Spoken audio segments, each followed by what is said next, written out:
दोस्तों, चांद जिसकी कहानियां सुन सुनकर हम बड़े हुए हैं और चांद हर किसी को देखने को तो बड़ा प्यारा लगता है, पर चांद पर न जाने कितने ही गीत और कविताएं भी लिखी जा चुकी हैं, लेकिन उस पर जाना हर किसी के बस की बात नहीं है।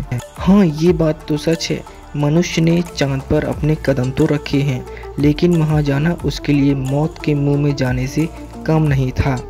जब पूरी दुनिया में चांद पर जाना अपने शक्तिशाली होने का प्रमाण हुआ करता था, लेकिन आपको ये जानकर हैरानी होगी, आज जहां हम स्मार्टफोन में कई तरह के फीचर्स देखने को मिलते हैं, वही आज से करीब 5 साल पहले जब तकनीक के रूप में इंसानों का ज्ञान काफ़ी सीमित था, तब 1969 में नासा ने 2 बार चांद पर इंसानों को भेजने का काम किया था। पहले नासा ने जुलाई 1969 में इंसानों को चांद पर भेजा और फिर नवंबर 1969 में दोबारा उसने काम किया। ऐसा लगता है जैसे पहली बार नासा का कोई सामान चांद पर रह गया होगा और फिर उसे लेने दोबारा 4 महीने बाद नासा को इंसानों को चांद पर भेजना पड़ा।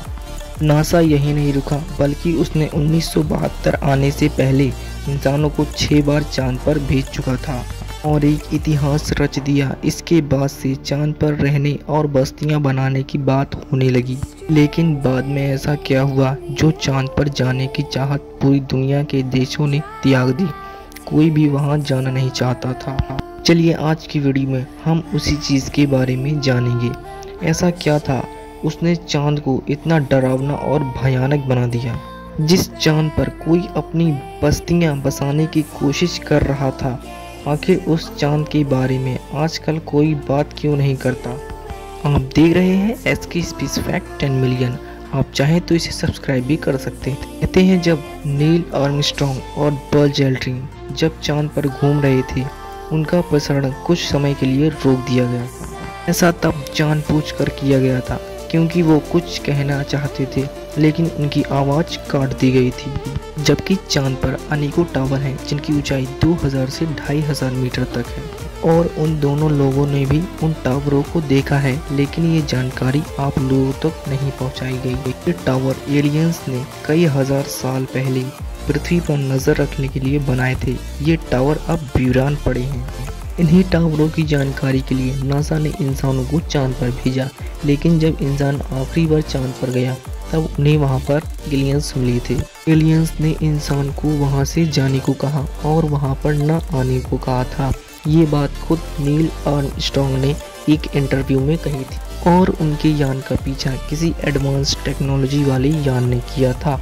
इतना ही नहीं, कई यात्रियों ने चांद पर संगीत बजने की भी आवाज़ सुनी है, लेकिन नासा ने इस बात पर कभी भी आधिकारिक बयान जारी नहीं किया। अगर नासा द्वारा भेजे गए अंतरिक्ष यात्रियों की माने तो कई बार उन्होंने इस बात को कहा है, चांद पर एलियंस आते रहते हैं और उनका वहां पर अपना देश भी है। उनके अनुसार चांद अंदर से खोखला है क्योंकि इसकी सतह पर एलियंस ने अपना ठिकाना बनाया हुआ है। इससे ज़्यादा स्थायी चाहे जो भी हो, लेकिन हम इस बात से इनकार नहीं कर सकते कि एलियन वाकई होते हैं और ये बात सच है कि चांद से वापस लौटने में कोई ना कोई समस्या ज़रूर आती है। जब हम 50 साल पहले चांद पर जा सकते थे, तो आज विज्ञान ने इतनी वृद्धि कर ली है, तो अब तक हमें अपनी वहाँ पर कॉलोनी बना लेनी चाहिए। ये बात बहुत हैरान कर देने वाली है कि जब 60 के दशक में हम चांद पर पहुँच गए थे, तो वापस उसी जगह जाने में हमें इतना समय क्यों लग रहा है। नासा के एक प्रवक्ता ने पिछले साल कहा था कि इंसानों को चांद पर फिर से भेजा जाएगा, लेकिन उसकी तैयारी में अभी वक्त लगेगा। शायद 2028 तक हम चांद पर फिर से पहुंचेंगे।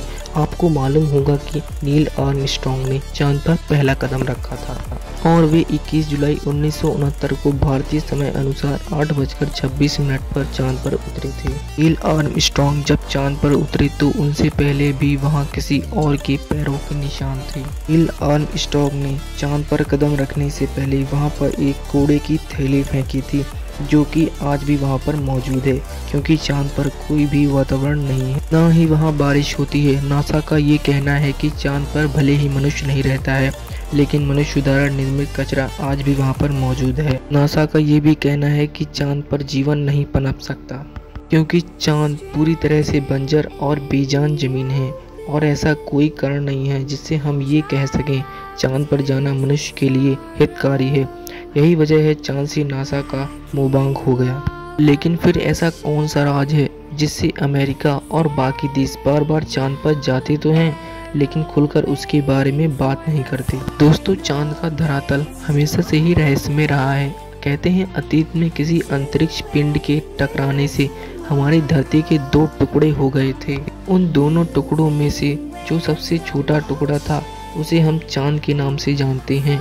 इसका ये मतलब हुआ कि चांद हमारी पृथ्वी से बना हुआ है, तो उसका धरातल भी हमारे पृथ्वी के समान होना चाहिए। लेकिन साइंटिस्टों का कहना है कि चांद पृथ्वी से भी पुराना है। जब चांद की मिट्टी से मिले तत्वों की जांच की गई तो उसे 530 करोड़ साल पुराना बताया गया, जबकि हमारी पृथ्वी 450 करोड़ साल पुरानी है। इतना ही नहीं दोस्तों, चांद का धरातल भी हमारी पृथ्वी की तुलना में अलग है। ऐसा लगता है कि चांद की सतह किसी धातु से बनी है, वह अंदर से खोखला है। चांद की सतह पत्थर से बनी है, उसमें भी यूरे और नेपट्यून जैसी एलिमेंट्स पाए गए हैं, जबकि धरती पर एलिमेंट्स पत्थर के रूप में पाए ही नहीं जाते। हाँ, इनका प्रयोग स्पेसशिप के बाहरी सतह पर किया जाता है ताकि स्पेसशिप अधिक तापमान और दबाव को सहन कर सके। तो क्या फिर चांद भी एक स्पेसशिप ही है? कहते हैं पृथ्वी के गुरुत्वाकर्षण के बल से भी बाहर है, फिर भी वह पृथ्वी की लगातार परिक्रमा किए जा रहा है। इसके कारण कई वैज्ञानिक दावा करते हैं कि चंद्रमा प्राकृतिक है ही नहीं, बल्कि इसे कृत्रिम रूप से बुद्धिमान सभ्यता द्वारा बनाया गया है और चंद्रमा के द्वारा ही एलियन सभ्यता पृथ्वी पर नजर रखती है। इतिहासकारक इन बातों में एक और हैरान कर देने वाली तथ्य भी मिलती है, जिसमें लिखा है आज से करीब 910 साल पहले यानी 11वीं सदी में चांद अपने आप गायब हो गया था और उस समय कई महीनों तक चांद गायब रहा और बाद में प्रकट हो गया। उस समय अंधविश्वास अपने चरम पर था और लोगों को यही लग रहा था कि चांद के गायब होने के पीछे कोई न कोई घटना जरूर रही होगी। सभी धर्म के लोगों ने पूजा पाठ किया था। जब चांद दिखाई देने लगा तब जाकर लोगों ने चैन की सांस ली थी। उसके बाद से ही सभी धर्मों में चांद का एक खास स्थान रहा है, लेकिन हिंदू धर्म में इससे भी पुराना रहा है। अगर विज्ञान की बात करें तो वैज्ञानिकों का कहना है कि 11वीं सदी में आइसलैंड में ज्वालामुखी का एक विस्फोट हुआ था और उसी से भारी मात्रा में राख निकली थी जो कि आसमान में फैल गई थी। इसकी वजह से चांद दिखाई नहीं दिया था। लेकिन अगर कुछ ऐसा हुआ होता तो क्या उस रात का असर केवल चांद पर पड़ता, जबकि सूरज अपने समय पर रोज निकलता था? अगर सूरज की किरणें पृथ्वी पर नहीं पहुंच पाती तो कई हजार जीव मारे जाते, लेकिन ऐसा कुछ इतिहास के पन्नों में दर्ज नहीं है। लेकिन ये बात तो सच है कि चांद अपने इन्हीं रहस्यों की वजह से हमारा ध्यान अपनी ओर खींचता है, जिसके लिए इंसान को बार बार चांद पर जाना पड़ता है। लेकिन 50 साल से इंसान चांद के बारे में कुछ खास पता नहीं लगा पाया है और इंसान ने वहां जाने की कोशिश भी नहीं की। क्या चांद पर कुछ ऐसा है जिससे इंसान डर गया है? इंसान चांद पर अपने लायक कुछ नहीं पाता है, इसलिए उसने इंटरेस्ट खत्म कर दिया है। धन्यवाद, आज के लिए इतना ही। और इस वीडियो के आधार पर आप अपने विचार कमेंट में ज़रूर लिखें और एक छोटा सा लाइक ज़रूर से कर दें।